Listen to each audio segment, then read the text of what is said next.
тұрғындардың айтуы бойынша осындай ауыр жүк көліктері КАМАЗда жүрген кезде біздің жолымыздың сапасын құртады, жолымызды құртады дейді.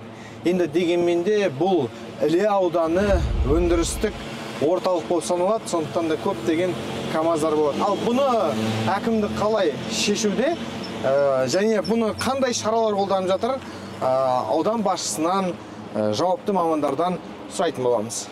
Здравствуйте, бабуля. Здравствуйте. Вы в Байсерке живете? Конечно. Ага.